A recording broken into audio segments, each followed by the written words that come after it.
We are live. Good evening, everyone. This is Nick from Milburn, and you are watching Hall Hoops and Happenings.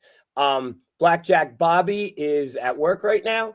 He'll be joining us in a little while. I am joined by my esteemed panel of Paul Justafan. Paul, what's up? How you doing tonight, Nick? I'm hanging in there. I'm doing good. The Knicks are up 5, so I'm doing very good. I guess our program director, Nicole Gizzi, didn't know there was a Knick game tonight, but yeah, we'll make it. We'll make it do. If it was a hockey game or Winnipeg, Ottawa or something, we wouldn't be on, but that's okay. And then recent Seton Hall graduate, welcome to the world of alumni. Have they hit you up for money yet? No, not yet. I still got a little bit of time. I got a little. You haven't got that phone. You haven't gotten that phone call yet. No. I got a little grace period. Then I'll get some phone calls. But in all seriousness, Chris, congratulations. I know how hard you worked for this. Thank you. And then we have Chris Russo, my good friend. Chris, what's going on? How are you? Do any games lately? I was supposed to be technical director Blue Claws game today, and that got rained out, so that was unfortunate. So nothing. No calling games in the last week. Scheduled to do some, but gonna have to get my wisdom teeth removed, and then we'll figure out doing possibly Liberty Bell games, tournament up in Wayne, a couple other things soon. Chris, by the way, I'm going to say 4 months until they reach out to you. That's what I'm going with. So we'll set the line there and see if it's over under. Yeah, that sounds. I'm going to go under.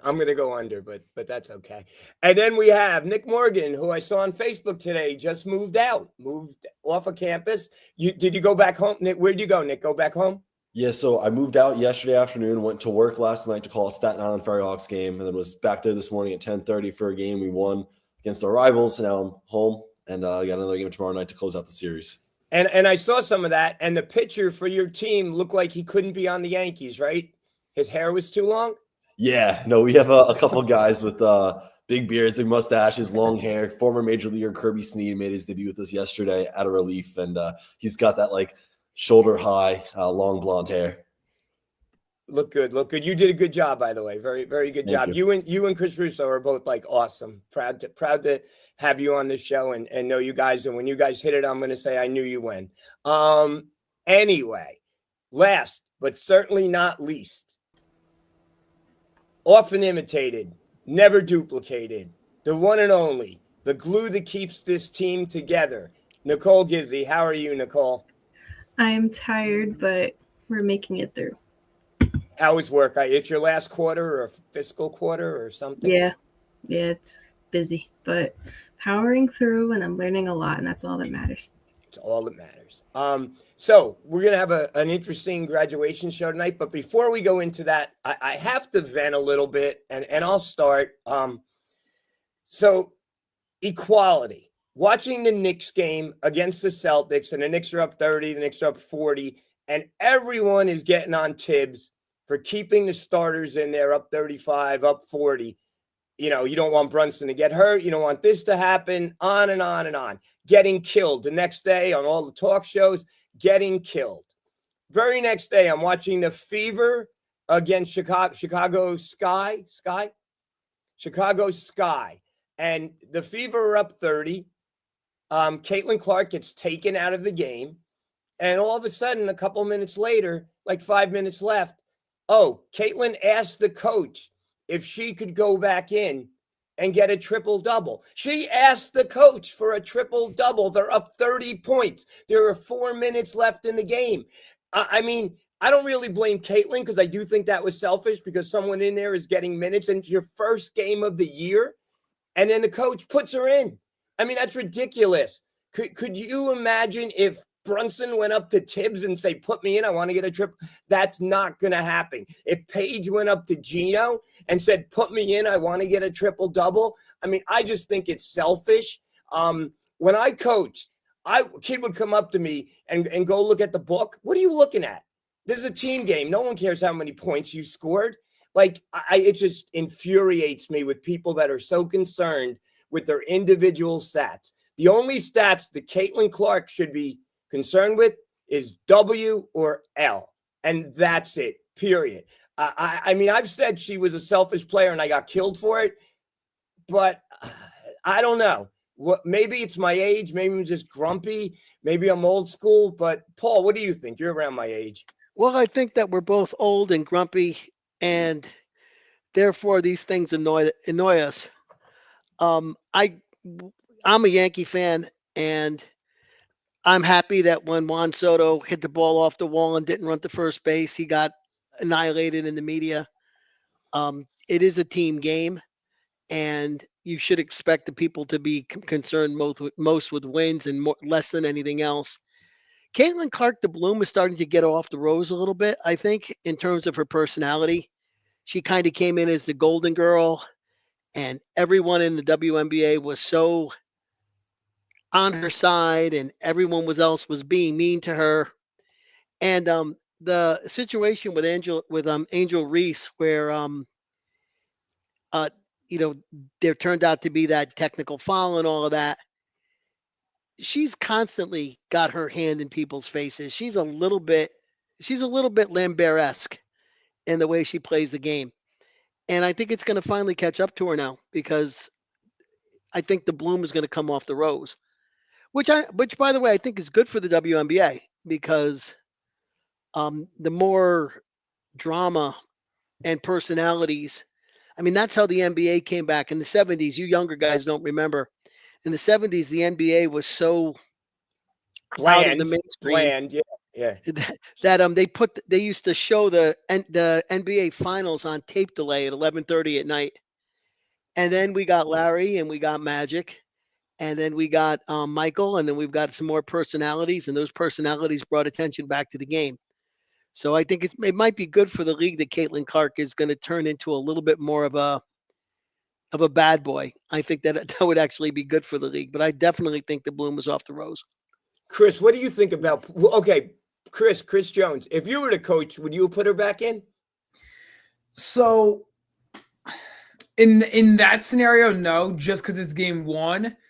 But here's the comparison I'm going to make, because if we're going to talk about other players, other sports, for example, if you look at football, there are certain players where in the last game of the year, they will have an incentive on the line. And in those cases, do you take them out just because you say, nah, we're going to the playoffs, play safe? Sometimes those players want the incentives, and sometimes the teams want those players to get the incentives. So I understand it's different parts of the season, obviously being game one compared to the last game of the season. But in cases like that, it's kind of the same scenario, I would say, at least. So I see where she's coming from in that sense of obviously wanting to get good stats, whatever. Obviously, down the line, her getting better stats would give her a better contract when she looks to re-sign and extend. But at the same time, again, it is game one. Is it necessary? No. Especially you're up 30 points. It's not that much of a huge difference if you get a triple-double or you don't. Right. But at the same time, from a player perspective, I do understand it. Yeah, I don't necessarily. I mean, I kind of get her, even though, who was it, Saquon? And the coach went up to him and said, you were near, you could do this, a personal stat or a personal best. And he said, now let the other guys play. Yeah, Saquon had the opportunity to break the single season, or actually, no, I think it was a single game record for the Eagles. No, so you had it single season. It was okay. So I know he had that on the line. I also just think that is just Saquon. Like, that is Saquon's personality. He's a very much like let the other guys have a day, do whatever they want. Right. So I'm not surprised in that sense. But that's why I think a lot of coaches are on the side of the player. Like, if a player asks or wants to, most of the time I feel like they would give it to him. Like, if Saquon went out of his way and said to the coach, hey, put me in, I want to break the record. Right. I think by all means he would have put him in. Right. But I kind of get breaking a record and just not getting a triple-double. Like, it's just not that big of a deal to me. And I don't know. Chris Russo, your thoughts? Yeah, I have a couple comparisons. First off, there would have been I was just going to say there would have been a little bit of an asterisk on Saquon breaking the record anyway, because it was a 17-game season. Eric Dickerson did it in 16. But I go back to, Chris brought up the whole thing about the incentives at the end of the season. I think of kind of the inverse, actually, where he was already pitching, but I remember obviously it was a few years ago because of the person I'm about to mention. But CC Sabathia was pitching for the Yankees, and they were pitching it. He was playing in Tampa, and if memory serves me correctly, the Rays initiated this, but I believe it was Andrew Kittredge threw at one of the Yankees, and CC Sabathia, had he gone a certain amount of innings, would have broken a threshold to get a bonus that year. And CC Sabathia, in retaliation, threw at one of the Rays and was ejected from the game. And even though he did not break the threshold, the Yankees still gave him the bonus for just for doing his team a solid. And so I tend to think of that because that is also still the team first mentality. He was making a sacrifice in that sense, and the team still rewarded him for it. I think of Caitlin Clark as still generally has not made a lot of mistakes. This was a mistake, in my opinion. This was rather selfish. It is a discredit to the coaching staff that they did let her back in because, again, it's the first game. I wouldn't necessarily do this in any given game, but Chris said it. It's the first game of the season. You need to protect her. There's no need to really run up the score at that point. She's a good player. It's all that really matters. I will say, Paul brought it up. The one thing that really stood out to me was not the triple-double. The one thing that really stood out to me was the foul. And the truth is, we've tracked this going all the way back to the national championship game between Iowa and LSU. And Angel Reese is really the one who started this whole thing by literally by pretty much just showing up Caitlin Clark for no good reason when she had done nothing to offend her. And then on the flip side, Caitlin Clark has not really done anything to stoke the fire in that until this play. And even then in this play, this is not a flagrant foul. I mean, this is not a flagrant one if we're in the NBA. This is a hard foul. Nick said it. And so I thought there was an overreaction. It was an overreaction from Angel Reese, but a credit to both of them who pretty much said during their respective press conferences, let's just play it down at that point. So the triple-double thing I think is selfish on her part, but generally I think she's been a pretty respectable. I think she's lived up to her hype, her whole demeanor, everything like that. She's lived up to that role model status. What was interesting too, and I think they said it was an opening game record, 2 million viewers. So that was pretty good for a day game for WNBA. So, there is interest, and the interest is growing. And as you get more of these single name players, Paige, Angel, Caitlin, it'll only get more. Mr. Morgan, your thoughts? Yeah, I want to play devil's advocate a little bit here. I see the whole selfish side of things. I see that, Caitlin going in for her own benefit, game one, up 30, kind of doing way too much against the opposing team here and kind of just blowing them out of the water.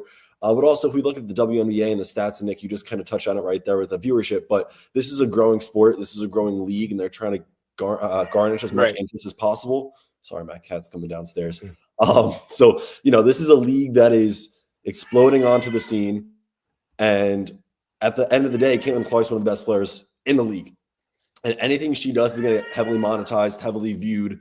It's going to continue to help the future generations of the sport, young female athletes coming into the WNBA, hopefully in the future. So I'm looking at this is a great start to the WNBA season in 2025. Caitlin Clark getting that triple-double. Yes, the conditions might not have been ideal, up by 30 plus and, a couple minutes left in the game.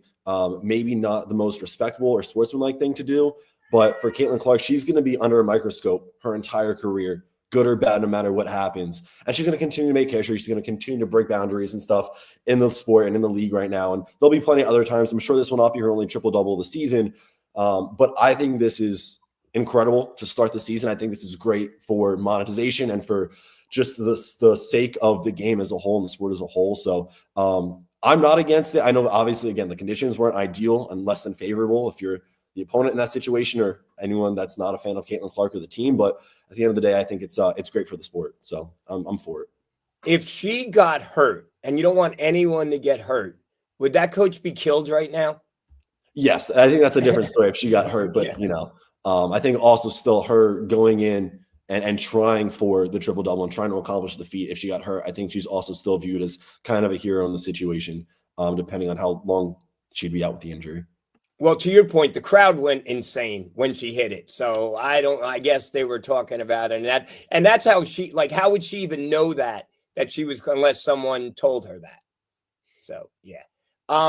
The other aspect of it, and to our resident Borgata gambler, Nicole, what happened with Dave Portnoy and that triple double?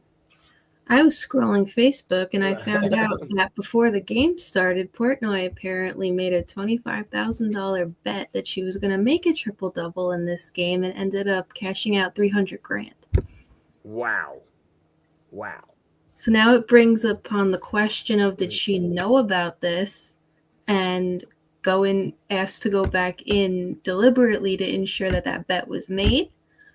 Or did she just not know about it and it just so happened to be? But there's a lot of controversy going on Twitter or X, whatever you want to call it, about that in particular. But here's the thing. Did anyone ask her in the media any of these questions? No. Because if it was Jalen Brunson and the men, they would have gotten all these questions. But no, right? No. And I think it's important to note, too, I was watching I don't know if it was this game. I was watching clips of the press conference after one of the games, and apparently Elia Boston got a technical, and she didn't even know about it. I saw that. I don't know if it was that game, but I think it's a little interesting how in that sequence when Elia was trying to defend Caitlin from, I believe it was Angel Reese trying to go after her. How do they not get informed about this when they're on the court? Like, why does it have to be a media reporter breaking this news to her and her freaking out? Like, it's not professional whatsoever. That would never happen in the NBA or college basketball, men's. Well, let me I agree with you, and I don't know if Chris Russo was working this game. There was a game, Marquette, Seton Hall, Big East semifinals on a Friday night, and he knows where I'm going with this. James Breeding, worst officiated game I've ever seen. Everyone thought Miles Powell got thrown out, including Miles Powell, and he ran to the locker room, and then 2 minutes later, someone had to go get him and say, Miles, you didn't foul out. Or no, not foul out, thrown out. Well, Chris, correct me on that one. Yeah, so that was my junior year. That was the 2019 Big East tournament. You said semifinals. I'll go with you on that one. I believe that's what it was. So, yeah, I think that would have been, because then Seton Hall ultimately fell short to Villanova in the championship game. So, yeah, so I was not in the building for that game. I never got to do a game at the Garden, but I forget if I was hosting, whatever. I was doing Hall Line that night. And yeah, I remember listening to that. I'm not even sure I actually saw it, but I definitely heard about it for sure. And yes, that was the huge thing. Everybody thought Miles Powell was ejected, which would have been huge. That might have been the game. And ultimately he was not. He had gone to the locker room, eventually told that he was not ejected, and then came back out. The one thing that actually stands out to me is the next year I believe I asked Theo John about the incident. He was just very at Big East Media Day, and he was very kind and courteous about it, and just wanted to move on from it. But yes, that is what happens sometimes. And yeah, Seton Hall fans in general are not particularly big fans of James Breeding. So it's that is what it is. But yes, sometimes things like that do happen. I don't remember because the whole thing with the NBA is so much easier to figure out in that they have the microphone, and everybody, it's not only at home, everybody in the building can hear it on the microphone now from the referee speaking in front of the scorer's table. So I don't know if that was the situation at the time of the NCAA, and I'm not entirely sure if that's the situation with the WNBA. Regardless, yeah, they should know what's going on. Nicole, any other thoughts to wrap this up? I do want to bring up hockey real quick to compare. Yeah, go. I do remember a couple of years ago when Braden Holtby was still playing with the Washington Capitals. It was near the end of the season before the playoffs, and the Caps were making the playoffs. He was one game away from, I believe it was surpassing Marty Brodeur's record for games played before the playoffs started. And Barry Trotz was the head coach at the time. and he told him, "You're not playing. We're sitting you out to rest you for playoffs." He Right. was livid, and it's crazy because that record I'm pretty sure he had to wait till next season just to break that record when he could have done it in less time. I mean, as a Devils fan, I was happy because I didn't want no one touching Marty's record, but I could also see it from his standpoint. It's like, he's so close to this. That's all everyone's talking about, and you're taking that away from him.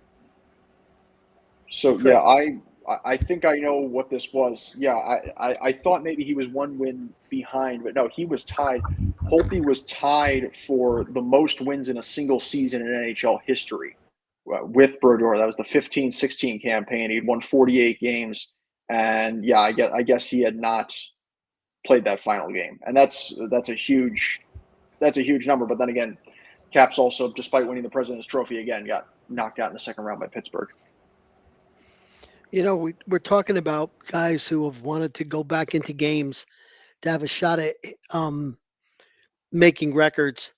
And I'm always reminded about Ted Williams, who in the last season that he hit 400 came into a doubleheader hitting 399.6. And there was some question about whether they would have rounded it up to 400 or not. But he played both games of the doubleheader. And he went 4 for 6 in the doubleheader and ended up at 403 or 404, something like that. 406. 406. Thank you, Chris. And I'm sure that after the first hit, everybody knew he was over 400 and he could have sat down. And that was Ted Williams. It was a baseball game to be played, and he was going to play it, and he wasn't worried about his record and about hitting 400. And he ended up getting 3 more hits. Yeah, the manager actually asked him if he wanted to come out, and he said no. Are you crazy? Yeah, I remember that there's a great HBO documentary about Ted Williams, and yeah, 399.6. They definitely would have rounded up to 400 at that time. I'm pretty sure he did not have to play at all in that doubleheader, and he still opted to do so. For a manager or coach, sometimes it's tough. It's a balancing act between your team and the individual. Like another example in baseball. If a guy has like a no-hitter going into the 8th inning, but his pitch count is like high 100 or something, what do you do? I mean, that's a difficult call too, because you don't ask the guy. The guy's going to be like, put me in, but you don't want him to go in and get hurt and ruin the whole season. So yeah, it's tough. But no, and it's all fun and games until somebody tears an ACL, right? Right. Yeah, nothing matters until somebody gets hurt. Yeah, the flip side of that is if you're a Met fan, and he'd kind of been a disappointment for them at that time anyway, you might remember Johan Santana's no-hitter. I think he threw like 130-something pitches in that game, and it kind of killed him the rest of the way. And it was a similar thing. I think Tim Lincecum threw a no-hitter in San Diego, and he threw 130-some-odd pitches, I think, right. And it kind of ruined him after that. Right. Yeah, no, it's definitely a balancing act. Nicole, any final thoughts now that you're back in? I don't know what happened there, but that's okay. I'm good. Okay, let's go. Let's talk about Seton Hall Pirate basketball. Paul, anything going on? Anything this week? Quiet week? So I haven't seen anything in terms of additional signings. You were talking about Kiza, with the guy who was here. Griffa out of High Point. Yeah, who was just visiting. Again, another point guard with a double-digit average around in scoring, but not necessarily somebody who's. I mean, I'm still kind of high on Bud Clark, being the starting point guard, and I continue to think that we need wings. In the house settlement, there continues to be interesting things going on. I think last week we talked about how the house settlement was stalled because the Judge Wilkins was unhappy with the roster limits, and the colleges were setting a roster limit that wasn't going to guarantee that everybody who was on scholarship this year would be able to maintain their roster spots. And the NCAA came out with a change in wording that really didn't help. It basically said that if a team wanted to extend its roster to keep these additional players, it could. It didn't say they had to. And that wasn't going to be enough for the judge either. So that continues to be one of the things that's stalling the settlement, which is in turn stalling Seton Hall the athletic department's ability to contribute to the NIL to go out and sign players. The other thing about it, and I think this is fascinating, is enforcement continues to be pushed away from the NCAA. That a CEO is going to be hired to enforce the NIL rules and is going to report to the commissioners of the Power Four conferences. And so we've always talked about how enforcement, the NCAA has failed dramatically when it comes to enforcing their rules, and be it recruiting or be it academics. But the enforcement now is going to be outside the hands of the NCAA for NIL. And so whether the teams are adhering to the salary cap of $20.5 million for their universities, or whether players who are signing outside deals or signing legitimate deals versus sort of fake deals that allow them to get more money, that's all going to be coming through a CEO and an enforcement arm that reports to the Power Four conferences, commissioners. What that does to the Big East, which is not one of the Power Four or the mid majors, remains to be seen. So I think that it continues to all be up in the air, which again is bad for us because we're relying on that revenue sharing to increase the NIL budget, right? Schools like St. John's have been able to spend their donors, Rapinoe's money, or those guys, and we're waiting. So we'll have to see how this goes. If it goes to trial, I don't know what happens. I have no idea what'll happen if the judge rejects the settlement and the class action suit goes to trial. But you made an interesting point, not to interrupt you, but you said, where we could get money, but we've signed 7, 8 players. So we have money from somewhere, right? So I don't know how much Onward Setonia and our private NIL fundraising has done. I believe that we've been spending only that money. I thought that that's what Brian Felt said. That it's still a decent amount of money. I mean, if you average 208 kids, 200, that's 1.6 million at, low point, I would guess. Right. So there is money coming from someplace, but I think to sign whoever's left in the portal who is expensive, we need to have that revenue sharing. And I don't know when that doesn't happen until the House settlement or the case goes to trial and gets ruled on. Well, about who's left in the portal and who's not.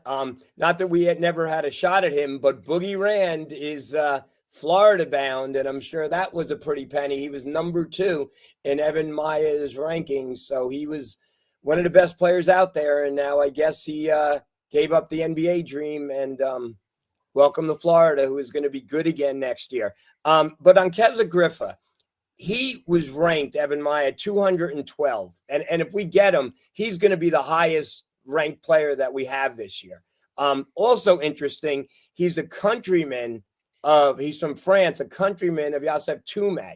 And when he was visiting, they showed, his number, his supposed number is hopefully his number 2 in the locker room. And it was next to Toumé's number or Toumé's name, meaning that Toumé's locker has not been cleaned out yet. So that could be interesting. Absolutely. I mean, we're still wondering about the players who are our players who are in the portal who haven't been claimed, and there are still a couple, right? And Toumé is one. Prince still hasn't gone anywhere. So I wonder about those guys. Mr. Morgan, did you see anybody on campus? Did you see your eyes and ears? Did anything about Keza Griffa visiting? No, so I didn't see anything. The past week or so has been really quiet, just with pretty much RAs and late stay residents and some athletes on campus. Even at that point, didn't really see much of them. So I'm not sure what kind of tour the potential recruit got. I don't know if he really saw the back end of campus where I was in Bowling Hall, or he probably saw the CAF in the University Center, and that's about it. So I didn't see him at all. I didn't hear anything either. It's, again, mostly kind of a smaller crowd, not really people that are super tapped into the sporting world or the Seton Hall sports world that were on campus the last couple of days. So nothing I heard or saw. Chris, the Chris's, any thoughts on players coming, filling out the roster, finalizing it, what we need, what we're looking for, what's left in the portal? Yeah, so I'm gonna go a little bit in on Keza. Just looking at him as a player, something that that kind of stood out to me, because Seton Hall these past few years will always say the offense as a whole, 3-point shooting has been one of the issues. Free throw shooting has arguably been a little bit Yes. more of an issue. And when I look at this guy, in 34 games, he has made his way to the free throw line almost 200 times. It was 188. He means he averages roughly, I think it's like 6 to 7 attempts a game, which to me is, I like that. He's able to draw fouls, get himself to the free throw line. There were like 4 or 5 games where he attempted 10 or more free throws. Especially for a guard. And he shot what was it, 85.1%, which again, for Seton Hall, that's the guy I'm taking. I want someone who can draw fouls, get his way to the free throw line, and even to his 3-point shooting 31.3%. This is a guy that I would love to have. I think he'd be arguably one of the best, probably the best player that we brought in, would make an immediate impact. I think he'd be going into his graduate year because he was a senior this past year. Yeah, he'll be a grad student, so he has a year to really prove himself as an older guy, as a leader. Can really change the culture of this team. So he's a guy I would love to see make his way over to South Orange. But outside of that, again, I mean, Paul was kind of saying it. These past week to 2 weeks hasn't been much noise on anyone else, really. This was the only real name that I've heard of recently. So I guess we'll see if there's any more movement with this one, if there's any talks behind the scenes. But yeah, I think he'd be a great addition to this team. Seton Hall has always been close to the vest when it comes to leaking out information of players. And just a quick story, and I won't give any names, but a few years ago on the rival site, the guy who runs it put player X is not coming here. I know that for a fact. It's done. It's not going to happen. On the phone with my son 2 hours later, hey, what's going on? What are you doing?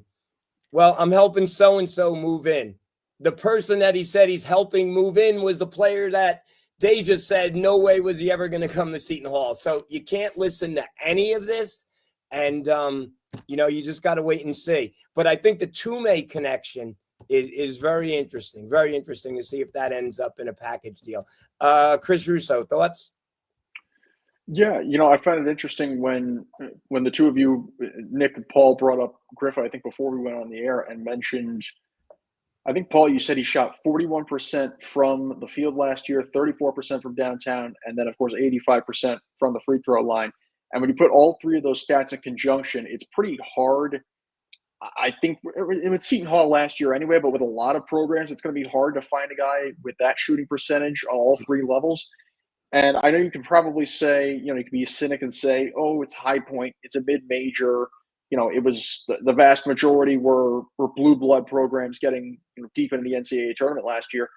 But is there that big a difference necessarily in terms of defending when it comes to defending that sort of shot? I mean, 85% from the free throw line, that's, indefensible. It's a free throw. It's indefensible anyway. So that's a huge start right there.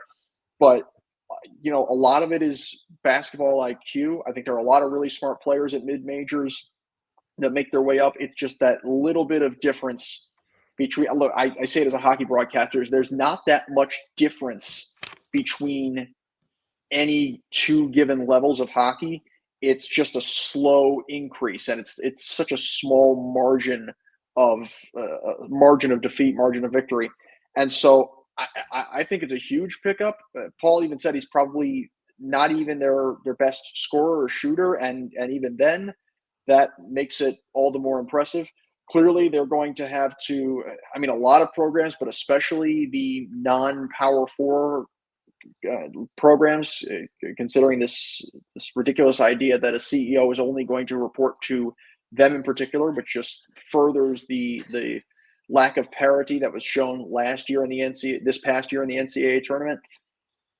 The Pirates might have to wait a little bit to see how else they're going to fill their roster, but obviously the Toomey thing is also going to be a huge factor. And Griff is a huge pickup, maybe their biggest pickup so far. Fingers crossed on that one. Fingers crossed. So the only thing I would say is, if you look at him, if you look at Griff, and you look at Bud Clark, and you look at T.J. Wilkins, you're looking at three players who have very similar stats, very similar size and bodies. And one of the problems we had last year is we had too many guys that had the same game.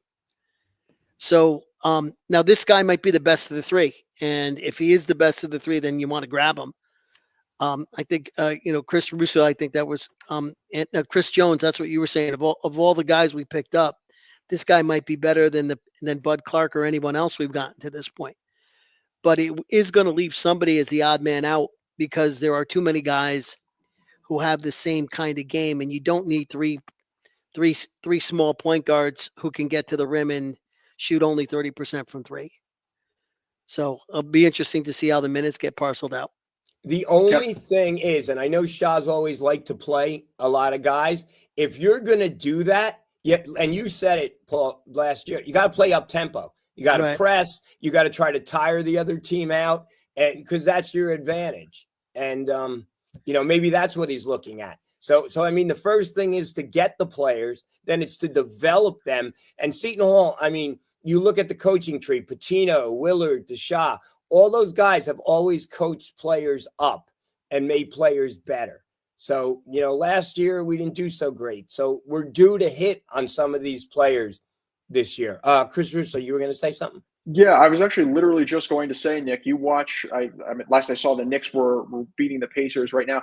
But you look at last year, the Pacers-Knicks series, a lot of that, to be fair, was the Knicks being severely injured.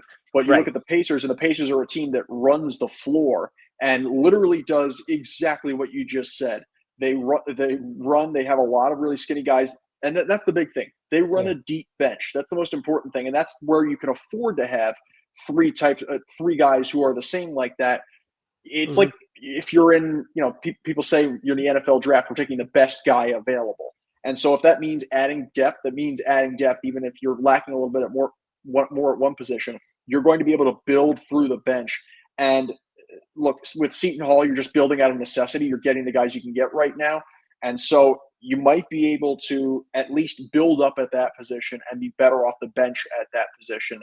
And I know it's 40 minutes as opposed to Indiana, 48 minutes. Kevin Harlan was talking about that earlier tonight, where no guy, or I think Stan Van Gundy said no guy on their team is going to play more than 34 minutes, whereas no Nick will play fewer than 35.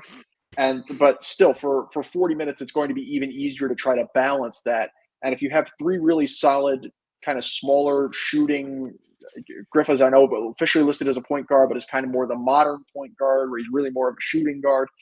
It's going to be interesting to try to see how they can balance that out. And that's not necessarily a backwards move. They're going to have to get some bigger guys eventually, but they don't have to feel that far behind the eight ball, if I've got that phrase right, by getting three guys that are that talented all at the same position. Good point. Nicole, your thoughts on the portal and players coming in, and what do you think, the roster construction?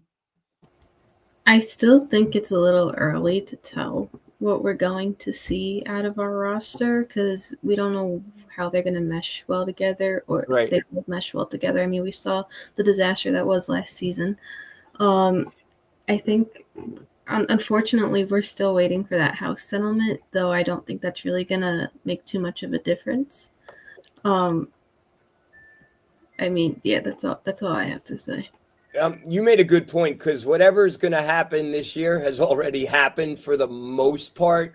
Yeah. With the money and the house settlement. And I was speaking to someone a while ago, someone who's kind of inside, and they said that they kind of foresaw this and said, this Seton Hall is really not going to be a huge player this year, but wait for next year. So they kind of knew that anything, when it goes to the courts, nothing is cut and dry, and things take a long time sometimes, and that's what's happening now. So yeah, anybody else want to talk about anything else with the team? There again, it hasn't been a really crazy, week. The only thing, like we said, is one player, Keza Griffa, has visited here, and hopefully we'll get a commit out of him shortly. I want to hear about Chris. I want to hear about Chris's graduation. Yeah, That's what I want to hear about. All right, now to the main event, Chris. Congratulations. How Thank was your day? And tell us about it. Yeah, it was a long day, I'll say the least. We like the buses left at like 7:15. So I was up at like 6 a.m. trying to get ready for it all.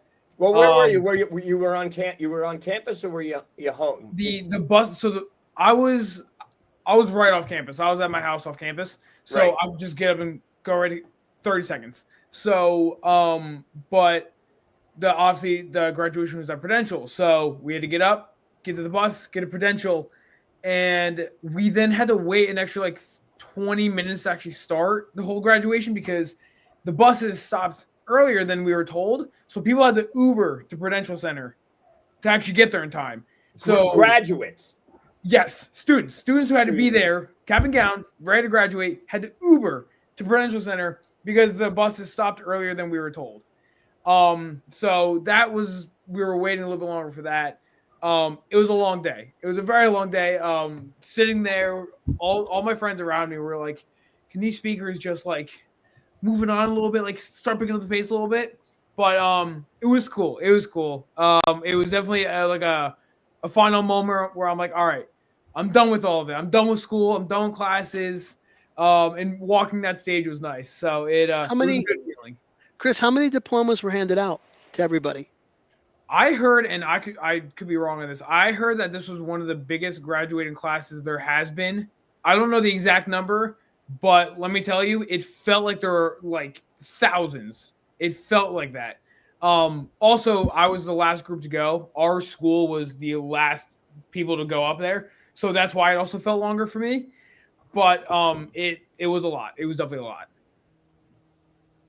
I thought I heard over 2,200. Yeah, it honestly, that sounds about right. That's what it felt like. Yeah, it was a big class, so everyone going up there took a while. Like even certain schools, like the Stillman School, was huge. Like I think that itself took like an hour and a half. So those schools like that took a while, but no, it was very cool.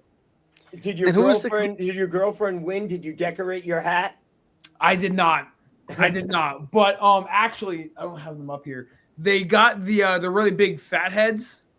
So all you just see in the background, like somewhere in the stands, just like waving the fat heads like this.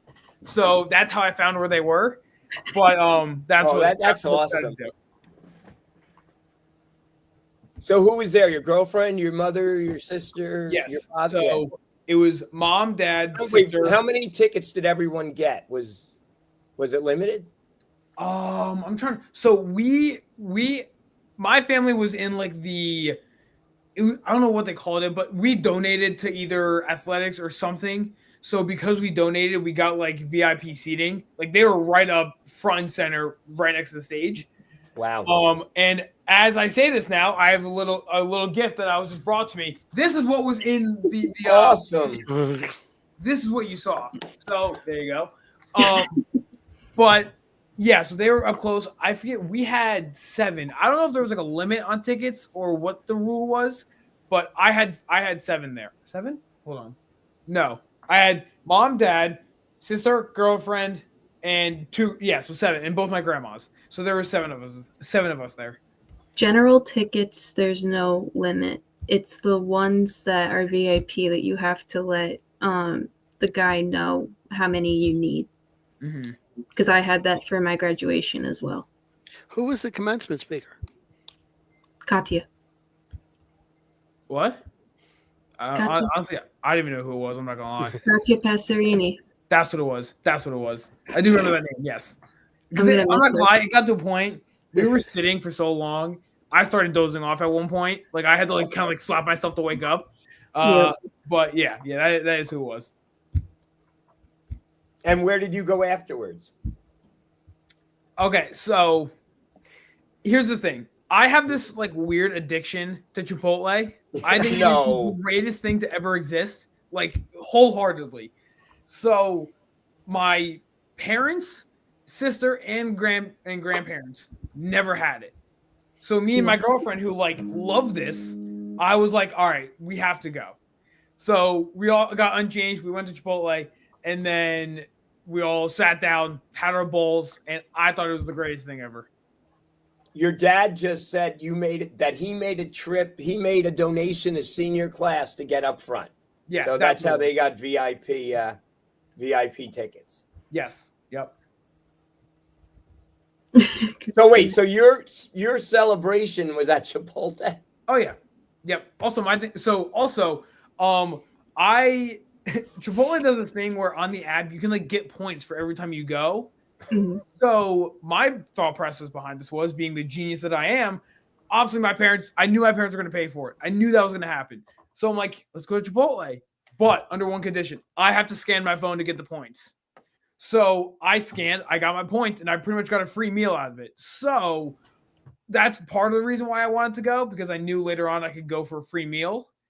But no, I love Chipotle. I think it's awesome. So I convinced my family to go. What Chipotle? Chipotle. There was one in West Orange. It was like 15 minutes from school. And I just got something from my daughter Christina, and she jarred my memory. We went to Chipotle too after hers, and it was, but hers was at Bern or whatever, Izod Center.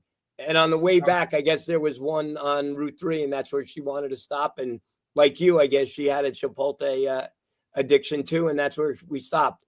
But then your mother chimes in and said, we did have a nice family dinner on Sunday, and then you're having a friend party in June. Yeah. So the day before, it was the exact same people plus my aunt and uncle. So we went to a nice Italian place the day before. So that was kind of like the real nice graduation dinner. Right. That's why I also knew afterwards, like I could convince them to go, because we did our nice thing. So let's go somewhere I actually want to go. And then later in June, I have a graduation party with friends from school and friends from home. Awesome. Yeah. The Chris Jones graduation month. That's what it feels like. That's what it feels like.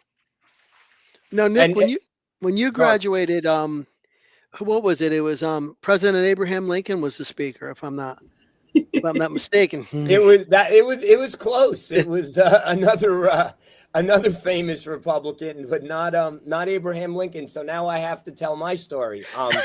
So what happened was, I did not graduate with my class. I had to go an extra semester to medical issues.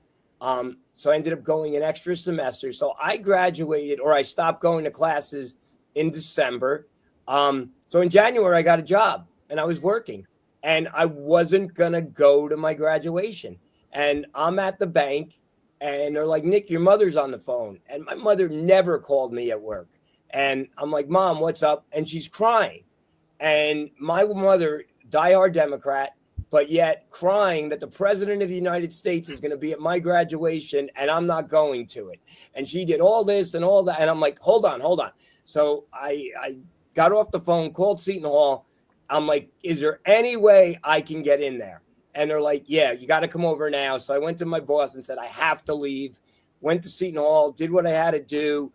And my graduation, we only had 4 people. I think I had 4 guests: my mother, my father, my sister, not my future wife, but my aunt. And yeah, it was amazing. It was a little different. We didn't get to go up and get our diplomas because Secret Service didn't want anyone walking the stage. So we just kind of it ended and we clapped and that was it. But it was amazing. Ronald Reagan gave one of the best speeches ever.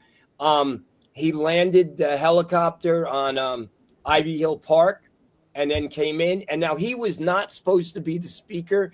It was supposed to be Pearl Bailey. That's who they invited. But then I guess he looked at some poll numbers or something and said, I want to go to a Catholic school in New Jersey. And they arranged it. So we had 2 speakers, Ronald Reagan and Pearl Bailey. And it was amazing. It was, couldn't describe it any far. It was on the football field and I wouldn't trade it for anything. Anybody else with any graduation stories? I had a Ukrainian priest for my commencement speaker. It was more so for the diplomacy school. They were trying to hype that up a little bit. And then the CEO of Pepsi, which I thought was pretty interesting because we're a Coke school. We are a Coke school? We're a Coke school. We have Coke ambassadors. The dining hall is all outfitted with Coke products.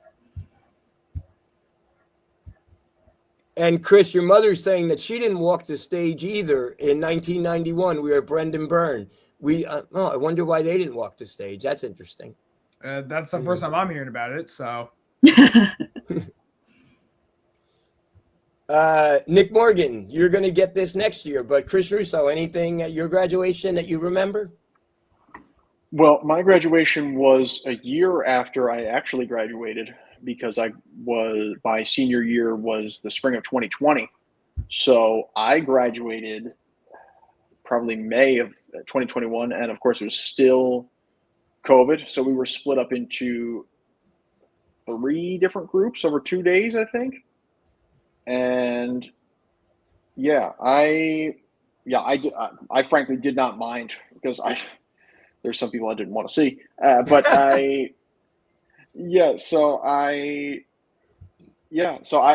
that's the other thing. So thankfully I didn't have to deal with the Uber issue because I was coming from home. So there wasn't much to it. I kind of don't remember who was there. It might have just been my parents and my brother who were there. I might just be kind of mixing up some of my memories with my brother's graduation 3 years later from Seton Hall, but it might have just been my parents and my brother for that one. And that was about it. It was at the Rock. We were incredibly spread out. No, Mrs. Jones, I did not graduate at MetLife. I graduated at the Prudential Center.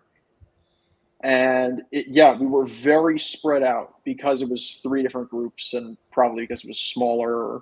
It was smaller groups of people anyway.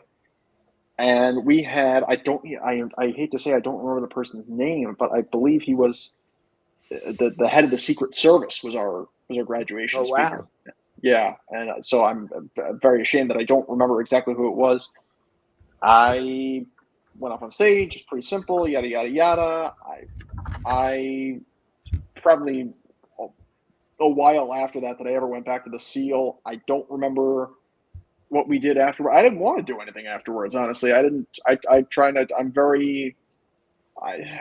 not a very self-satisfying, self-serving person, which has been to my detriment at times. I'll pay you for this therapy session later. But so I didn't really want to do anything. So I don't have incredible memories of. The one thing I do regret is that I wish I could see. I don't think I could pick the time, but the one thing I regret is that I could not be with more people from SOU because I felt like I was as much an SOU alum as I was a Seton Hall alum because that's where I Chris, I don't know if you relate to this especially. Like that's the place I would go when I have like nothing to do in the middle of the day. I would hang out in the kitchen at WSU and just roam the hallways and just talk to people, and that's what I miss the most. But very, very interesting. Time for me. So I don't know if there's any class that could, except maybe 1919 after the influenza epidemic, that could possibly relate to that. Paul, now you didn't graduate Seton Hall, but you graduated from a pretty famous school where, President George Bush graduated. How was Yale? How's Yale? How's an Ivy League graduation?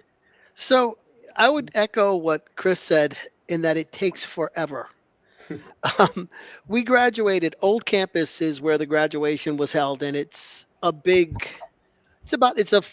football, maybe half a football field size quadrangle. And we have Yale College, the law school, the med school, the divinity school, the forestry school, the graduate school, the school of business, the school of arts. And so they simply announce school after school after school, and you simply get up and there's no handing out of diplomas because if so, we would still be there. But Yale also has a residential college system. Think Hogwarts. And mine wasn't, I was kind of in Hufflepuff for the equivalent of it. And but there are now 14 residential colleges. So we went to our residential colleges to get our diploma. And that was probably, let me see, 5,000 divided by 4, maybe yeah, there was probably 250 or 300 diplomas given out, which was a reasonable number. And somebody recently posted a picture of the Styles College class of 1987, which includes myself and Brett Kavanaugh, is Wow. in the same picture. And Really?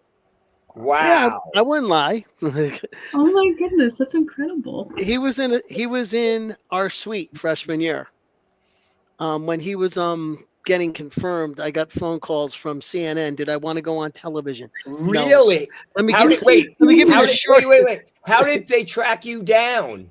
Well, somebody found That's a insane. somebody found a copy of what we used to call the Facebook before there was Facebook. It was the freshman guide. And somebody spent enough time looking at the rooms to find out, who was roomed with whom.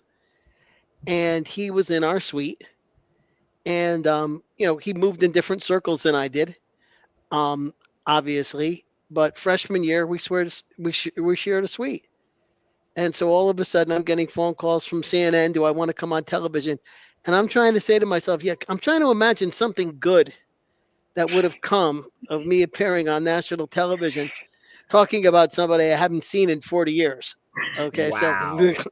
so my answer was no, I don't think so. Good call.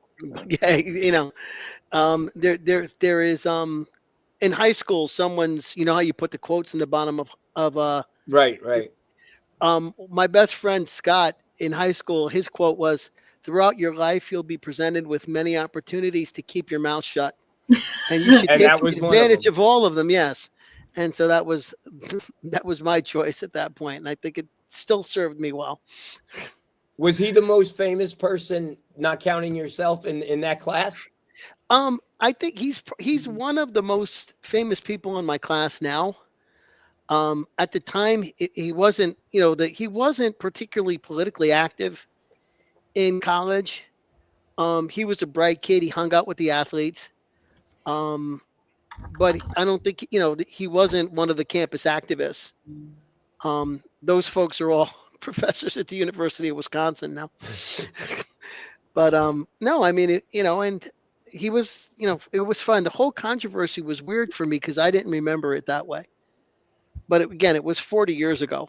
So, there are so many things that have happened since then that I can't really remember them.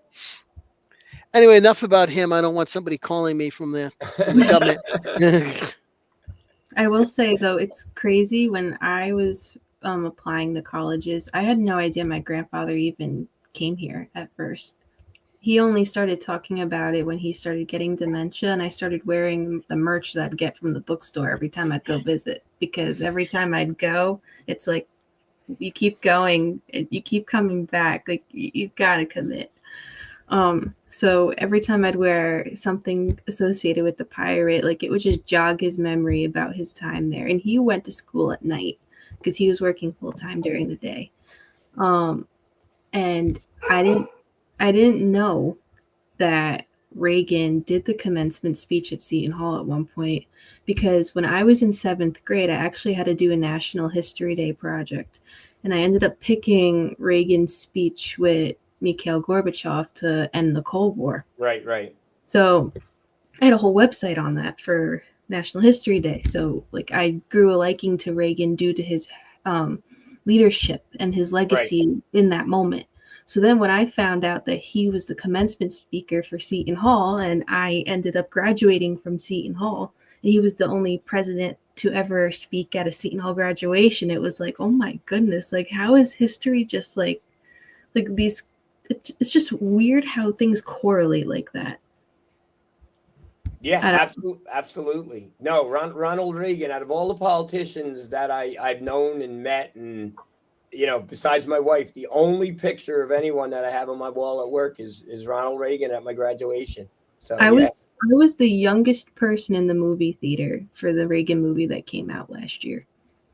The youngest person in the theater, and I cried the whole time because it was that good.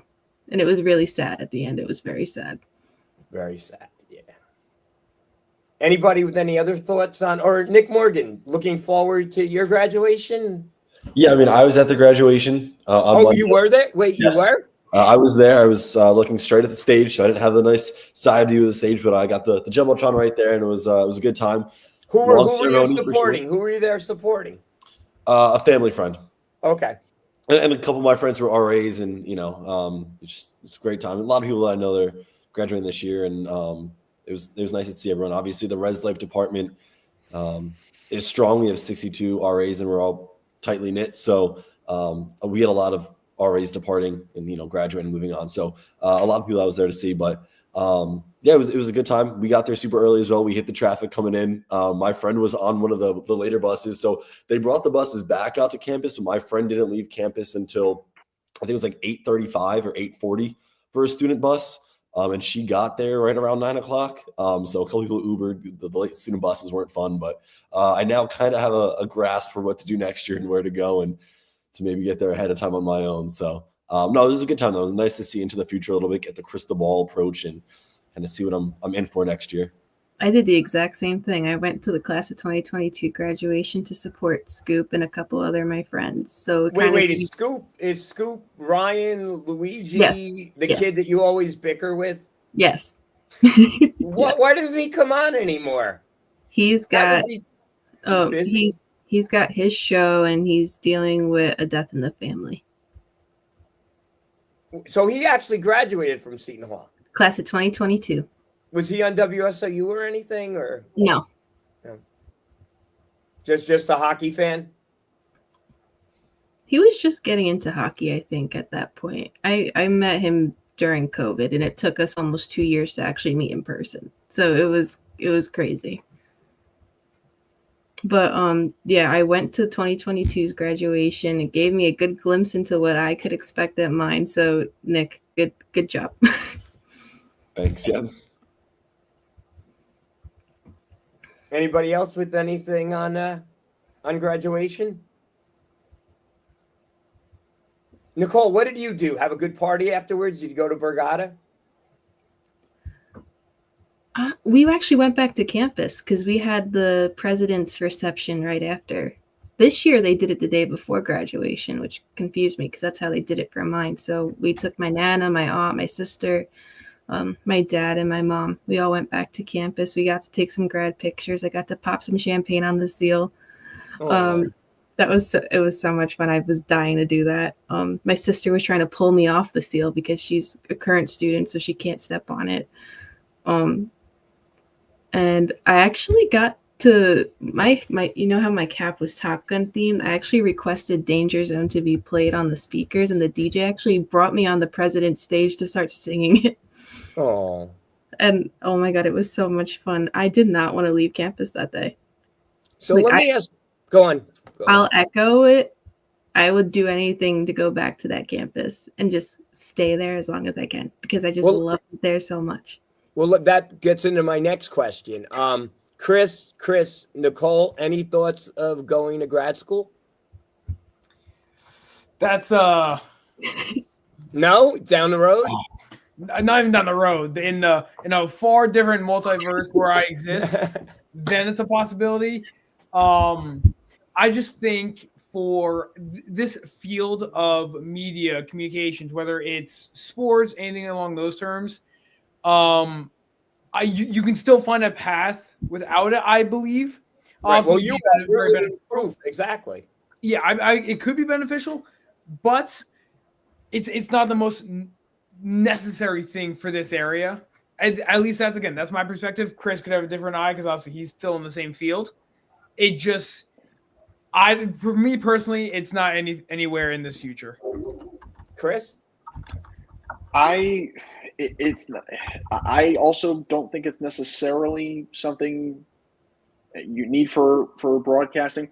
I will say the exception, and I don't know if I go to it at this point in my career necessarily, but I mean, maybe if I was offered that through friends. So after I graduated, there was a brief window, maybe a couple of years, where I had a couple of friends from SOU who were a year or two ahead of me, who had a position where they would essentially go to grad school for free, and they'd be pretty much the in-house broadcaster for the entire school for a couple of division. They were GAs, right? Graduate assistants. Yeah, pretty much. Yeah.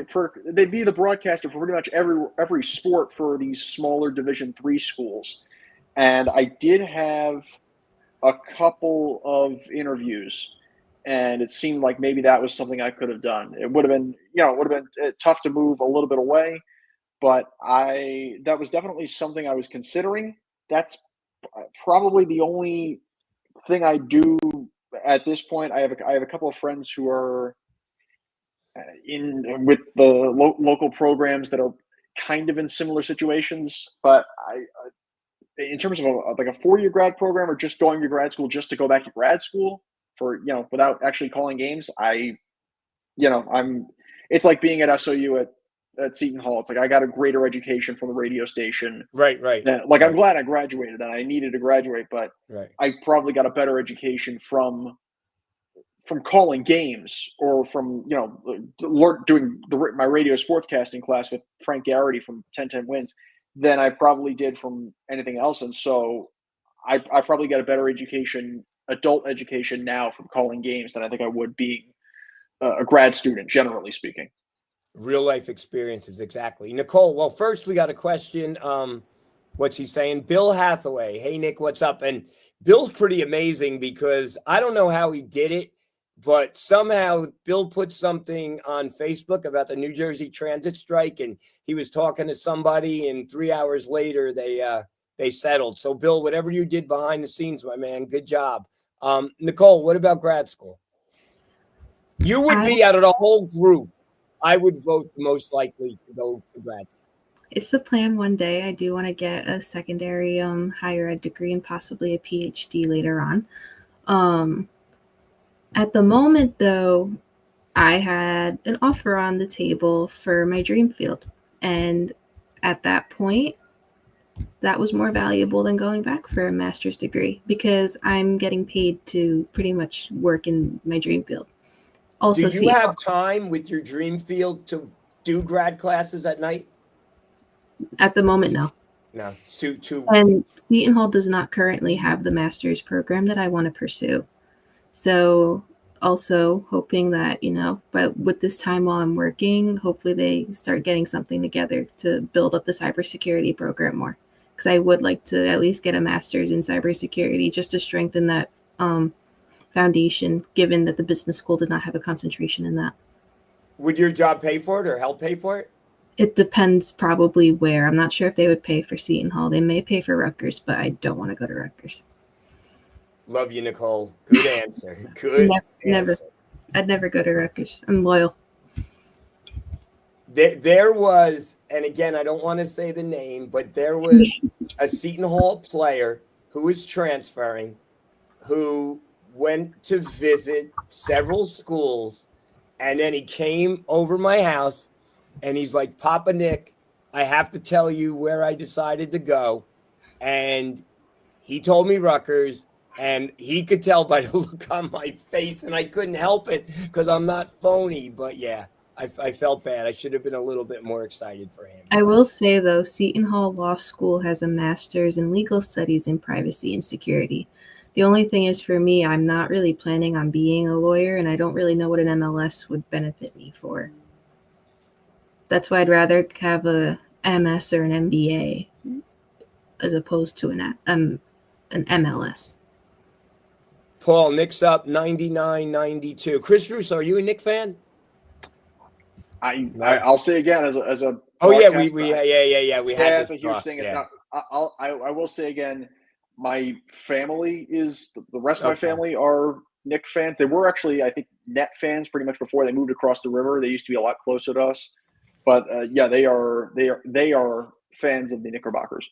Yes, and Jason Dominguez hit a solo home run in the bottom of the ninth to put the Yankees up 4-3 in their game. First walk-off home run since 2022 for the Yankees. Wait, what? Nick Morgan? What? I missed that. First walk-off home run, I think, for the Yankees since the 2022 season. Really? And Dominguez's first walk-off hit of his career. Young career. He's starting to play well, the Martian. Yep. Him and Bellinger. Nick, who followed your media account today? Oh, yeah. Pablo Sandoval, 14-year MLB vet, 3-time World Series champ with the Giants. He's on the team that I work for. I've called all 3 of his home runs at our home ballpark this year so far. And he found my media page and started liking all my highlights of him and followed the page. So that was pretty cool. It sounds like your team has some MLB former MLB players there. Yeah, we have some good names. Drew Maggi, he was the Pittsburgh Pirate who took 14 years in the minor leagues before getting the call up to the big leagues. He's with us. He's with us for his second year. Great guy. I love talking to him. He actually just did a video for our social medias that I ran yesterday. But he's really cool. Brings a lot of energy to the clubhouse. So he's fun too. Sandoval, World Series MVP. Yep. Do these guys think they have a shot of getting back there, or do they just want to keep playing? So Pablo knows that he's pretty much staying where he's at. He just loves baseball. He wants to continue to play. He was playing winter ball. He just loves the game. And you talk to him, and you talk to players in the clubhouse about him, and he's just there. He's like a hitting coach. He's a veteran coach. He's a player. He brings so much to the team, and he really helps out the younger guys. He's a leader in every capacity. And he's still making diving plays at the hot corner. He doesn't hit switch anymore, strictly from the left-handed batter's box. But he's incredible at third base. He's playing third and first pretty regularly for us. Only gets out the DH usually on Sundays and is in every other day. Speaking of law school, I didn't go to law school, but I know in law school I'm going to break a cardinal rule of law school. I'm going to ask Nick Morgan a question that I don't know the answer to. Did you ever watch Bull Durham? And if you did, is it close to what you're seeing in the minor leagues? I don't know. It's tough. I have seen Bull Durham. It's been a couple of years ago, so I'd maybe have to refresh my my memory there on that. Because you talk about Pablo Sandoval, and I'm thinking of Crash Davis, who had a cup of coffee in the major leagues, but probably never going to go there, and until he starts his real life, he just wants to play baseball. Yeah, I mean, he's Pablo Sandoval actually, he still produces. He still does well. He's not just a roster spot. He's actually a factor. He leads the team in RBIs. I think leads the team in home runs as well at the moment. He's played every game but one for us so far in the year. I think we're 24 games in at this point. We just had a guy get signed by the Minnesota Twins organization, Brennan Oxford. So he's reporting to Double-A for them, but really what we are is we're a farm team for every major league team. A couple of guys go to the KBO. We had a guy get signed by Mexico last year. So we just funnel guys out and try to help propel their career and, get them back to where they want to be, which is a higher level, or get them to that point for the first time. So would you say you guys are AAA or high AA? What? No, so we're the Atlantic League, so it's completely independent. So it's but what would you say you were? Roughly AA equivalent of right. Independent baseball. So it's good. It's high quality performance out there on the field. Good. Anybody want to talk about any other topics? Feel free.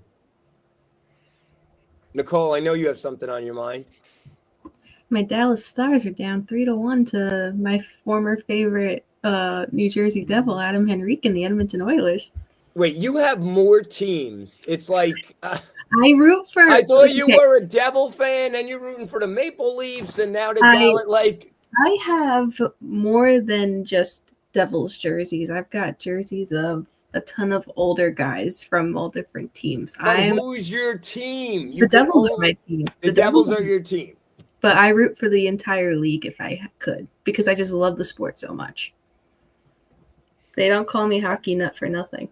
You're definitely you're a fountain of information when it comes to hockey, like no one I've ever seen. You're kind of amazing.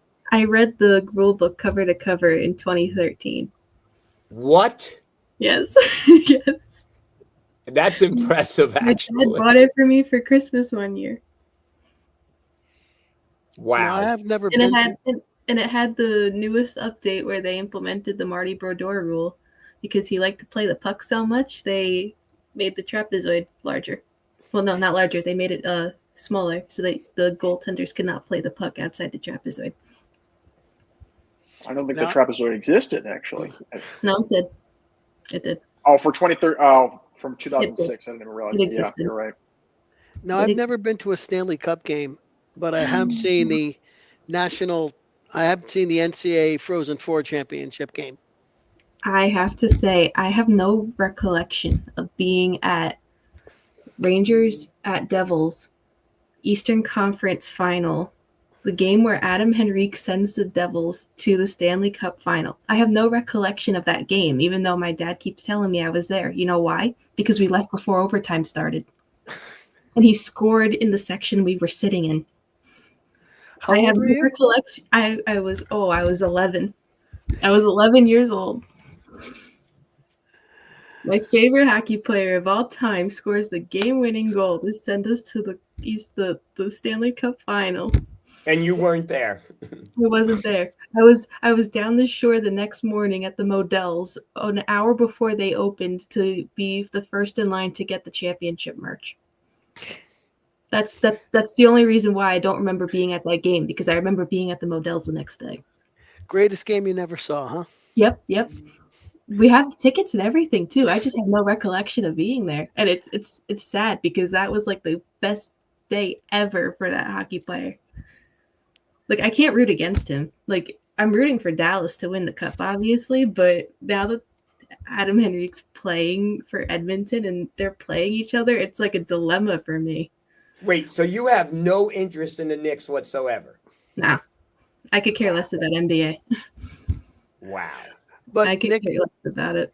Nick, we have to talk about the greatest game we never saw, and you and I believe, have the same game. Seton Hall's playing. Seton Hall was in the Sweet 16 in Philadelphia. They're playing against Duke, and Kentucky's playing against UMass.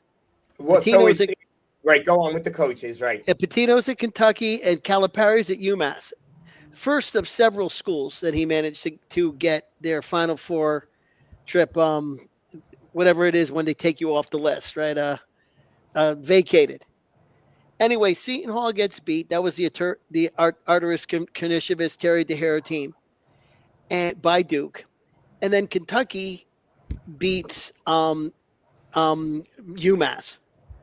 So the Saturday was Kentucky against Duke. And that's the game that Christian Laettner hit the shot with 1.7 seconds. Greatest game ever played. Greatest game I never saw because I sold my tickets because Seton Hall lost. We were walking out, me and my friend Gene, and some Duke guy came up to us and said, "You have tickets?" And Gene's like, "I do not want to come back and see them play." Yeah, you could have them. And the guy said, "How much?" And Gene's like, "I don't care, just whatever the face value is." And the guy thought they were counterfeit and were basically like, "F you." And then so that's my badge of honor, that I'm glad I didn't go to that game because we weren't in it. And absolutely 100%. Yep. Oh, wow. And then Nicole's got what team? I have no idea what team that is. This is the Carolina Hurricanes. Eric Stahl, his jersey was recently retired by Carolina, but his brother is the current captain, so it's technically still relevant. I've got Jimmy Howard, Detroit Red Wings goaltender. He's also retired, but one of my most favorite American goalies. We've got one of my favorite jerseys that's not Devils. It's the Ryan Miller Vancouver Canucks jersey that I would always wear to the Seton Hall basketball games because it was the same color. And I just love my hockey jerseys, but Ryan Miller is one of my favorite American goaltenders as well. Wow. Derek Roy, Buffalo Sabres jersey. That's a name that not a lot of people know. Just as this guy, Toronto Maple Leafs alternate captain, Joffrey Lupul. We got Jonathan Toews, my favorite Canadian captain, Chicago Blackhawks. And then, of course, the great one, Alex Ovechkin. And, wow. And I'm still. Nicole, we should do a whole show just on your merch. Yeah, we could do that. Bobby has joined us. Bobby, what's up? How is work? What's up, team? How are you? Oh, how was the comedian? It was funny. It was very funny. By the way, did you guys mention? I just saw this, and it's kind of bizarre and unfortunate. You guys mentioned Jim Irsay at all? No, we haven't. No, we did not. The owner of the Colts passed away this afternoon, right? But which is sad in itself. But I just noticed on my feed, he actually texted out the Pacers today. Yep. Good luck, go Pacers, yep. at 11:58. Wow. Well, I'm guessing it was something sudden or He died in his sleep. yeah, right? Because he actually texted and tweeted this morning. Yep. Wow. I saw that he died in his sleep, so he must have went to take a nap or something and never woke up. Wow. By the way, how do we get the messages on the screen there? Is that something Gizzy figured out? I probably hit the wrong button. Hey, you know what? It's fun. You know what? I actually like it. Now people can see what they've texted us. Yeah. So how's the show so far? What do we now discuss? By the way, Chris, congratulations to you. Thank you. Congratulations. Duncan Nick Morgan, any leeway on your NIL? Are we when's the tryouts? No progress there yet, but I will let you know. Did you get to see the walk-off home run highlight from Jason Dominguez? I was just walking back, talking to the comedian as he was walking out of the room we were in. I noticed it was 4-3. Dominguez, huh? Yeah, it was the first walk-off home run since Stanton back like September 20th, 2022. The same night Judge hit 60. I think it was against the Pirates at home. I think it's time for a Yankee show to start formula. Let's do it. Let's do it. What was the comedian PG-13? Yeah, it was a little. It was an older crowd. It wasn't. There aren't any kids up here yet. Kids start arriving probably in a month. But yeah, it was good though. It was funny. A lot of good material. Bobby, who was your Seton Hall commencement speaker? Yeah, talk about first. Where was your graduation, Bobby? And Bobby, did you? Because Lisa said she didn't go on stage to get her diploma. Did you? I think we stood up, right? That's what she said. That's what Lisa said. I think we stood up and our name was on the board. Wow.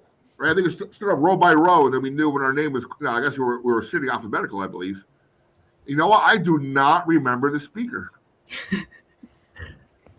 Wow. So who was everybody else's? Well, mine's an easy one. Reagan, right? Yeah. Mine was a Ukrainian priest and the CEO of Pepsi. And That's not the same guy, right? Paul graduated with Justice Kavanaugh.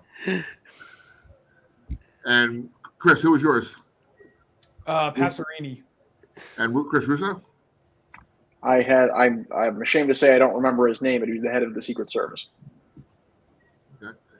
If you guys want to see a tremendous commencement speech, have you ever seen Barbara Bush's speech at Wellesley? No. In 1989, Barbara Bush was asked to speak at Wellesley, and there was something of a controversy because the Wellesley student body there were a bunch of folks a bunch of the women at Wellesley didn't want Barbara Bush to speak because they felt that she hadn't accomplished anything on her own. She simply had been the appendage of her husband, and it led to a controversy that was quite overblown, frankly. But she accepted the invitation, and she had a conversation with the woman who had actually led the protest, and she gave the speech. And it's still available on YouTube, and it is one of the great all-time commencement speeches I've ever heard. So I recommend it highly. And I don't want to give away the punchline, so I'll let you guys listen to it if you like. I'll look it up. So I'm sure you guys discussed our current recruiting. So anybody else getting nervous that nothing's happening and we still have 4 spots left? Well, we're hoping we're going to wrap up Keza Griffa. That's what we spent a good while talking about. Isn't he a guard, though? Yes. He's a 6'2" point guard who, we talked about that, who's going to just what we already have, right?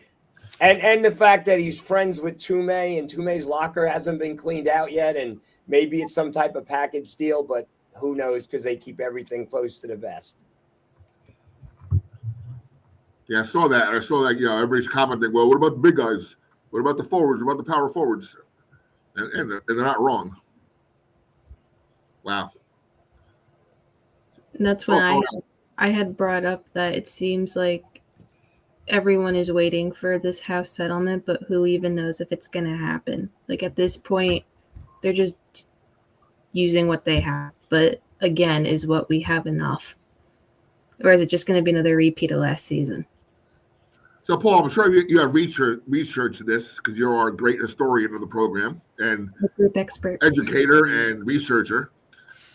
Will this Saban Trump thing have any merit, and will that do anything for us? I know they're focusing on college football first, but it's going to trickle down to college basketball as well. So, first of all, potentially it could do. I mean, it depends what the executive order ends up being, and I'm not exactly sure what Saban has in mind. Ultimately, no president can dictate how long somebody can stay in college, what college they have to go to, for how many years they have to stay. You can't issue an executive order that closed down the transfer portal. And when it comes down to money, it's the same thing. I don't think that the president of the president of the United States can say, "This is how much money a college can spend on its athletic programs." I think they might be able to come out with a better set of guidelines than what seems to be getting done through the House settlement in terms of how money gets distributed and what the legal situation is for the athletes. But at the end of the day, and I've said this before, until the athletes have some level of representation and can come into a bargaining agreement with the NCAA, there's always going to be somebody who says, I could have got paid more and I didn't have anything to do with the settlement. And that's always going to be the ability to allow another legal challenge. So I don't understand why the NCAA is spending so much time trying to not let the athletes be employees. I think that they have to let them be employees. And I think once they're employees, they have to let them join a union, and then they can bargain in good faith.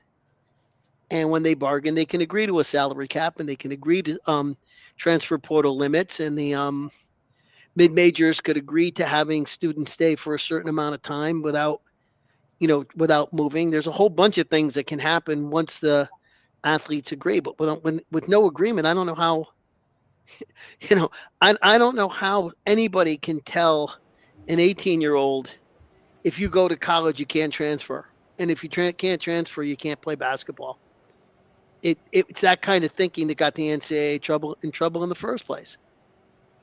And the other thing, and I posted this on the list, is there is no business in the United States that welcomes government intervention if it is not completely and utterly mismanaged. Right? I mean, I don't know of any well-run business that welcomes the input of the federal government. So that these guys are willing to talk to Nick Saban and President Trump, to me, just speaks to the fact that they don't have a clue on how to run the NCAA anymore. So that's my take on it. What do you think, Bob? As much as I'm not a fan of Nick Saban, football coach, I think his experience and wisdom should be able to do good, because I think he's one of the guys who left the coaching ranks because he saw this happening. This was going to happen and was going to hurt college sports, and he's right. And the other guy's what? Texas Tech, the billionaire Texas Tech guy, is also part of this little committee as well. And here's the guy who puts money up, like Bud and Water guy for St. John's, and maybe he sees a way to regulate it. I find it very interesting how the NCAA got itself in this mess to begin with, and now they want the government to fix their mess. Like, you got yourself into this, you could fix it. Don't bring tax dollars into it. Greed got them into this. They were using the likeliness of players on video games, and it was obviously who the player was, and the players weren't getting compensated, and they were going to lose the suit because what they were doing was wrong. And so greed. And if they would have done that in the beginning, this wouldn't be where we are right now. But I just don't get why they're going on news channels pretty much begging for Congress to save their butts. Like, you got yourself into this, you could fix it. Leave me out of it. And Nicole, you're right. It's greed and stupidity. Yeah. I mean, the thing that makes me crazy is, if you're at St. John's or Duke or Kentucky or Tennessee or Alabama, you're probably fine with spend as much money as possible because you've got it. if you're at Seton Hall or any of the mid majors in basketball or any of the middle of the road teams in the Power Four conferences, you're dying for some sort of a salary cap Yeah. because you can't compete. Right. And if you're at if you're at St. Peter's, Yep. all you want is to be able to keep the kids for 2 years, right? I Yeah. mean, if I was at St. Peter's, I'd be saying, do whatever you want with the NIL because we can't play, but can we have a rule that only juniors can enter the portal? Yep. So if we recruit a kid, we get him for 2 years. Yep. So until the colleges decide what they want the rules to be themselves, they don't know how to impose them on anybody. And they don't even know what they want the rules to be. But you think about this. I mentioned Hogwarts before. You remember in the Harry Potter movies, they play that game where they ride around on brooms and Yeah. they try to shoot. It's called Quidditch or something like that. If Seton Hall had a Quidditch team, I would imagine the first thing somebody would say on campus is, I wonder if Rutgers has a team. Let's go play them. Right? I mean, these rivalries transcend sports. Right. Right? Kansas and Missouri have a rivalry because something that goes back to the Civil War. It's probably good they have football and basketball so they don't shoot each other. Yeah. Right? Yet we have a situation where rivalries in the league organizations are completely ignored because everybody's trying to get themselves more cable money. Yep. So we have Southern Cal and UCLA playing in the Big Ten. Yep. And again, it's short-sighted stupidity. So Nicole, you're absolutely right. You get yourself in a mess, and now you're going to ask of all people, Yeah. the federal government. I mean, again, everybody has different politics, but I haven't seen a situation the federal government can't make worse by getting involved. Mm-hmm. That's just me. Who's going to stop? Here's just for an example. Who's going to stop? Say, for example, Montclair State had this uber billionaire graduate who all of a sudden wants to invest all this money and make them now a D1 program because he's going to fund everything. Who's going to stop that? Now, also, I don't know if you noticed this, Paul, up by where you were from originally, isn't New Haven now a D1 football program with a 5,000 seat stadium? Yeah, University of New Haven, and I actually know one of the guys who's involved up there, has just decided to go D1. And I believe they're going D1 scholarship. Now they're in the Northeast 10, which is the lowest D1 league. But that's the direction that they want to go in. Now, I don't know if they're ever going to get enough money to build themselves a 40,000 seat stadium and get enough NIL to compete in the in D1 as we think about it. But right now they've stepped up, and I'm really surprised when you see so many other schools who are stepping down. So I actually did. I mentioned. I don't know if this was last week. I mentioned I did a series of baseball games over at Pace. Pace in the NE10 they were playing Southern Connecticut State, but they were battling New Haven. New Haven is, I don't know if they're bringing every sport up, but New Haven is actually a Division II school. So that should probably tell you everything right there. But then you take a look at football and you look at schools that are jumping from Division I AA to A in terms of, because it's so much different for football. You look at like Jacksonville State, Sam Houston State, a couple of these other programs that are now competing, that could now compete for the CFP national championship as opposed to the D1 AA championship, where normally you'd see someone like, South Dakota against South Dakota State in a domed game in the national championship. Right, and I know that UNH, I'm pretty sure they're bringing all their programs with them, but they are going to I guess it's FCS in Division I in football. So they're not ready to go and play Alabama yet. But they are going to play Villanova next year, I think. But someone's going to eventually book them, destroy them just for that $500,000, $1 million paycheck they get that helps their athletic program. And they are going to start off. They're going to play Villanova this year in football, and Villanova is a very solid FCS program. And I don't know if you guys realize this. Also, I'm going to try to cover this game myself. I know everybody, and if other sports guys here, gals here.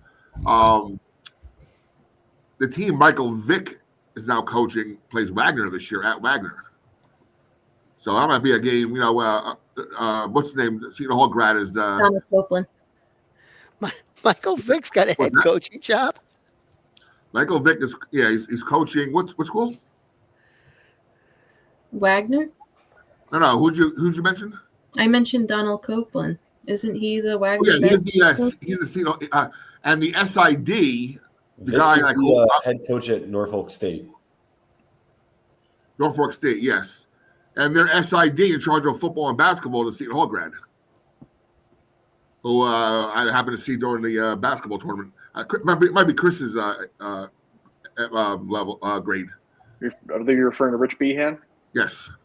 Yeah, he was my year. He was an SOU alum. He did some work with St. Peter's and Wagner. He was actually, I'm not sure if he still is, but I believe he was at least the interim bowling coach for Wagner. Oh wow! Now when I saw him over at the tournament, when Duke was there, we had a good conversation.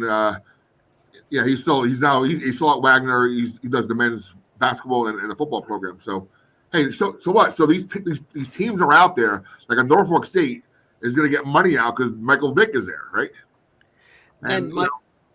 And Rutgers played Norfolk State a couple of years ago in football, if I'm not mistaken. Exactly, they have. So long story short is something is we have to do something. Seton Hall has to do something because we're either gonna go up with the big boys or we're gonna be stuck down. I don't mean in a negative way per se, but we're gonna be down at the lower level, and we may never get out of it. The way things are. Now, is it possible for an online university to have a sports program? Well, like fully online? Yeah, I mean, does Phoenix University or has Phoenix University got a campus too? I think they also have a campus. I think that's the thing. Like Well, Grand Canyon University was pretty well known. I think as a very yes, I was going to say it was a very well known online school. Or actually, for example, another one. It's how they're marketed. I guess is you look at University of Phoenix or Grand Canyon University. So again, I do a lot of hockey work, and I believe it's a D3 program and not D2. Is Southern New Hampshire actually has a fairly significant hockey program, but that's a lot of these schools. I don't know if like DeVry is one of them or whatever, or even another one actually. Berkeley College. Berkeley College is on campus. I've done PA for their games. They're a D3 school. Mm-hmm. So it's some of these schools are. Yeah, a lot of those schools that you see promoted actually have campuses. They just probably make their name a lot more through online programs. Online, okay. I mean, up by me, they have a few campuses like the Eastwood College. I don't know if you've ever heard of them. Like this little, like a small trade school college. I mean, they use the word college loosely compared to what we've all been through. But they say Eastwood College, one of the best colleges in the country, but they're basically a trade school. They're teaching you a trade. Right, but yeah, what's going to stop somebody from, hey, let's find a gym somewhere and that holds 1,000 people and create a big program. Well, that's probably why you see a lot of colleges that are now named university. But don't you need to have like a court or a rink on campus to be considered like D1? What was that again? Sorry. Don't you need to have like a court or a rink on your campus in order to be considered for like those high level programs? Because that's the only reason why Seton Hall's club hockey team is not D1, because the rink's not on campus. There are a lot of reasons I think Seton Hall is not considered a D1 hockey program. Well, it's a club hockey program. They could be D1 though if they had a rink on campus. Yeah, but it's a D1 club is a different standard. So Can they use the arena, the little part of Prue Center? Is there a little Cody? No, they use Cody Arena and in West Orange, the South Mountain Mountain the old South Mountain. Okay. Yeah, I did some of their games. I did a couple of their games this year and some of them last year. Cool. So, Mr. Jones, so is this your week off? Yeah, I get until Monday. This is my last day of nothing, and then Tuesday I get right into it. Well, you picked all right, let's get the weather real quick. Who now has northeasters in end of May? Are you kidding me? Yeah. Aren't you missing Shakira, or was that last week? That Shakira was this past week. And then on Wednesday and Thursday is Beyonce. I tell you, when I used to work at the old Giant Stadium selling concert T-shirts and stuff, and I'm actually jealous of what the lineups are these past couple summers. Yeah. You almost work full time. They're getting so many concerts and shows coming in. Oh yeah, this summer honestly might be a little bit more packed than even last summer. Like last summer when I was there as an intern, there was a lot going on, but this summer's got, I would say, more. Did you work Taylor Swift? Oh boy, yeah, here. Yeah, here we go. Do you remember the Taylor Swift West show? It was in May, right after graduation. I might have just missed that one because I There don't was remember being there for that shows. one. She did 3 nights at MetLife. If it was, because when did I start? I think I started late May, so I might have just missed it. You might have, but oh my god, it was nuts. I didn't go, but it was nuts. Yeah. I watched it on a grainy live stream. Yeah, it's crazy now. Now next year, ironically, next year you'll be pretty much packed with the World Cup, so it kind of evens out. So I haven't even started. I'm already hearing about the World Cup next year. I already am anticipating how it's going to be. We do get kind of like I want to say a warm up almost, because this summer they have the Club World Cup. So it's almost like a little, I would say, a stepping stone up until what the World Cup's going to be. But that's going to be, I don't want to even think about that. Going from Club World Cup, NFL season to that, it's going to be a busy year. Yeah, I mean, next year is going to be, our area is going to just be flooded with people everywhere. Yeah. Yeah. So the Knicks are up 5 with 29 seconds left to go. And there's a controversy. And there's a controversy. Oh boy. Trying to figure out what that controversy is. They Knicks asked to review a foul call, and they decided that the contact was incidental. So who gets the ball? Indiana. God. Oh no. In other news, Dallas is up 4-3 with like 8 minutes left. Cool. Duncan Dick Morgan, you're quiet. What's going on your end? Not too much. All moved out of school. Just now working for the summer. Every home game. We have a lot of days off in June. We're on the road for most of the month. So June will be pretty open. I'll be hopefully doing some day trips, a little bit of traveling here and there. But yeah, nothing too crazy. Just broadcasting baseball. It's great. The officials are going back to the table. Oh wow. Oh wait, tell Bobby who followed you today. Oh, Pablo Sandoval. Nice. Oh, pretty cool. Yeah. Nice. Well, we've got 30 seconds left, fellas, so I'm going to go watch the Knicks. Yeah. Indiana has the ball down 5. Thank you guys very much. We'll see you next week. Take care, Yes. Paul. Thank you for joining us. Yeah. And Nick, thanks for jumping in and producing the show. Oh, I was a producer. That was cool. Thank you. And we gotta get going with Dan Dunn and get his show going too. So we're working on that after the holiday weekend. Yeah, absolutely. That's awesome. And maybe we'll get him and Dan Calandrillo on. That would be amazing. Maybe that'll be our first step of our announcing our new project. And like I said, Kevin, go on. No, go on. Kevin Anton will come on our show, he said. So down the road. So we got to catch up on Kevin Anton's movieology, Movie career, yeah. Movie career, yes. Well, have a great weekend, everybody. Enjoy. Well, let's get to Sunday where it's not going to stop. When it's stop raining, and hope everybody enjoys their Memorial Day weekend.